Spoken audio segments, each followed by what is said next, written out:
የሚልክላችሁ ሰው ሊጋብዛችሁ ይፈልጋል። ተዘጋጅታችሁ ብቻ ጠብቁት። ከጀርባ እንደምትመለከቱት የካፑቺኖ ቀን እየተከበረ ነው የሚገኘው። ካፑቺኖ ለሚወደው ጓደኛችሁ ሼር አድርጉለት፣ ጋብዟቸው። እንዲሁም ደግሞ ይሄ ቪዲዮ ከደረሳችሁ ልትጋበዙ ነው። እንዲሁም እኔም መጋበዝ ከፈለጋችሁ ኮሜንት ላይ ቆንጆ የካፑቺኖ ፒክቸር አስቀምጡልኝ። መልካም ቀን። ልበ አምላክ ዳዊት እንዲህ ይላል፣ ሰነፍ በልቡ አምላክ የለም ይላል። በስራቸው ረከሱ፣ ጎስቆሉ፣ በጎ ነገርን የሚሰራ የለም። የሚያስተውል እግዚአብሔርንም የሚፈልግ እንዳለ ያይ ዘንድ እግዚአብሔር ከሰማይ የሰው ልጆችን ተመለከተ። ሁሉ አመፁ፣ በአንድነትም ረከሱ፣ በጎ ነገርን የሚሰራ የለም፣ አንድስ እንኳ የለም።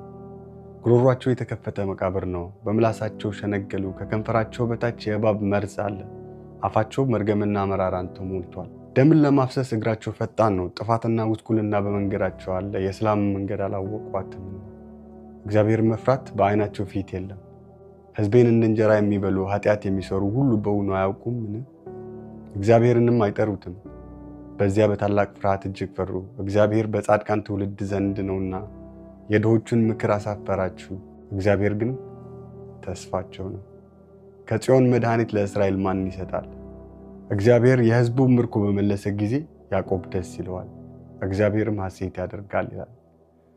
እግዚአብሔር የተመሰገነ ይሁን። ፎሎ ካላረጋችሁኝ ድጋሚ ላታኙ ትችላላችሁ። ሙዚየም እባላለሁ።